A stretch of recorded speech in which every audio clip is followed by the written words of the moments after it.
Make him a king. Yeah, make him a king, literally. But he said no. We need to set the standard. And hindi nakalagay yun sa constitution nila until 2000s na you can only run for 2 terms. So it was just by tradition. And just to be clear, that US was way poorer than Philippines of today. Yes. And it was like a bunch of small colonies put together, threatened by Britain. Hindi pa first world ang US when they experimented with democratic republicanism. So it could work. Yes. In that case. It could work. That's the working theory ng democracy. I was worried you'll mention na naman Lee Kuan Yew, Deng Xiaoping, yung mga ganun-ganun. Sabi ko, I'm glad you mentioned Washington, George.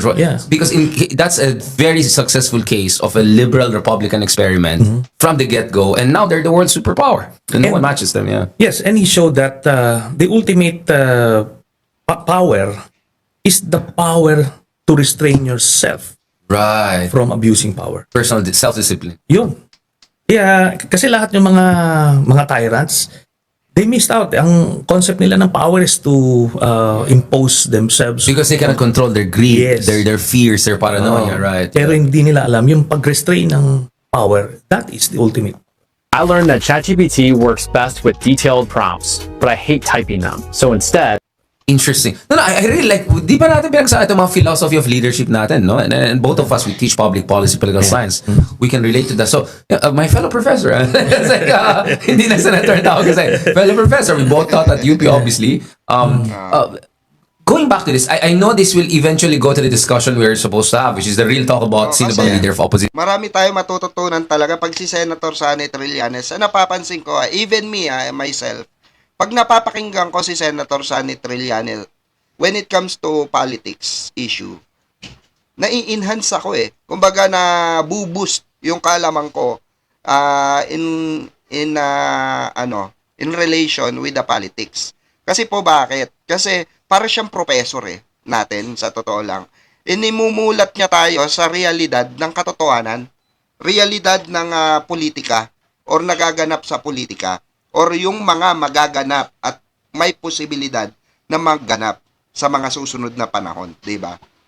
Hindi real talk Ito yung maganda kay Senator Sonny Trillanes. Kaya ako every time na may interview siya, lagi kong binibigyan ng reaksyon, lagi kong binibigyan ng point of view ko rin para maintindihan rin ng taong bayan na etong ganitong klase ng leader ay kailangan natin 'di ba? Yung ganitong mindset, yung ganitong mga perspective pagdating sa serbisyo publiko, 'di ba?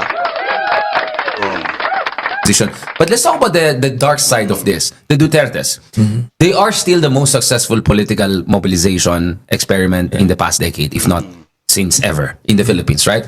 The cult following of Digong, the whole cardboards you see all over Hague, you were there, you saw it, all the signature campaign. Pwede natin silang pagtawanan, pwede tayo umiyak at they're being so lost and all. But it is a successful model of mobilization, right?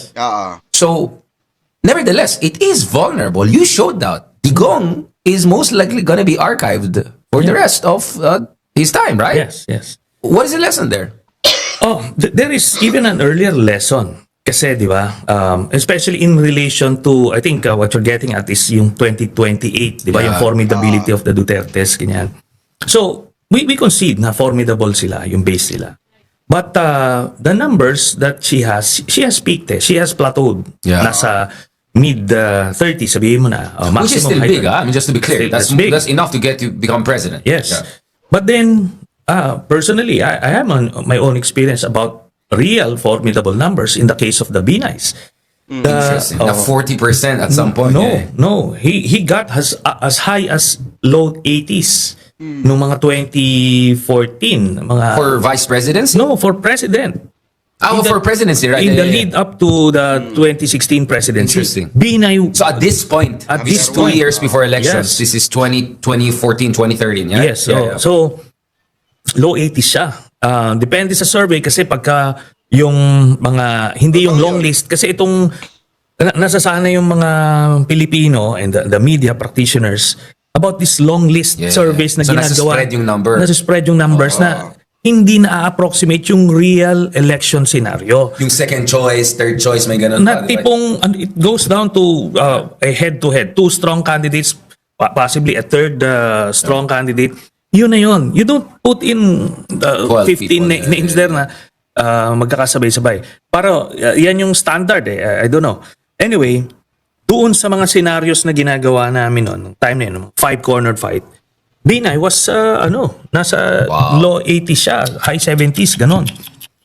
Then, we started the investigation. In-expose namin, isa-isa. Hindi ito, hindi ito demolition job. This was basically an expose. Pinapakitaan mo yung tao ng facts about these people. So, sila mismo ang nakikita nila. Noong una, binibira ako noon. Talagang demobilized yung the earlier version of the trolls, no? So, talagang isa counter-propaganda machinery. But Hindi kasi talaga totoo yun mga kababayan. Nung panahon na yon, to be honest, binay din dapat ako nun eh. Binay ako nun. Kaso, nung nakita ko or naisiwalat ni Senator Sonny Trillanes, yung anomalya doon sa mga buildings, mga overpriced project ng Makati, doon namulat ang mata ko na ay hindi rin pala ganong pulido itong Binay. Akala ko nasa dugo nila talaga yung ganong klase. Kagaya ngayon mga kababayan, itong anak ni dating Vice President Jojo Binay na si 'di ba? Senator Binay, no? Itong anak niya, no, na si Nancy. Nauugnay sa flood control ang kanyang pangalan. 'Di ba? At kakasuhan po. Actually nakasuhan na ata 'di ba? So itong mga expose ni Senator Trillanes, hindi na po bago ito eh. Yung expose na nilalabas niya regarding sa mga yaman ng mga Duterte at mga initially bank accounts, no, na bilyon-bilyon ang pumapasok, hindi na po bago ito. Okay, dati na pong may tinrabaho na i-expose si Senator Sonny Trillanes regarding po sa mga tagong yaman ng mga Binay. 'Di ba? Totoo po 'yan real talk. Kaya po ako kung sakali na dumating yung election, no, ay sisiguraduhin ko na tama na yung para sa akin tamang tao yung iboboto ko, hindi politician, kundi public servant. Okay, tandaan po natin mga kababayan, maraming politician, pero iilan lang po diyan yung talagang public servant na tinatawag. Okay, pagka ka kasi presidente ka ng Pilipinas, no? Senador ka, kongresista ka, 'di ba? Supposed to be dapat ikaw magsisilbi ka sa bayan. Hindi kagaya ni Robin mga kababayan ko, 'di ba?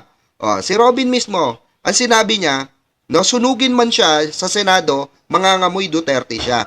'Di ba? At aminado siya sa sarili niya na siya ay tatak Duterte. 'Di ba?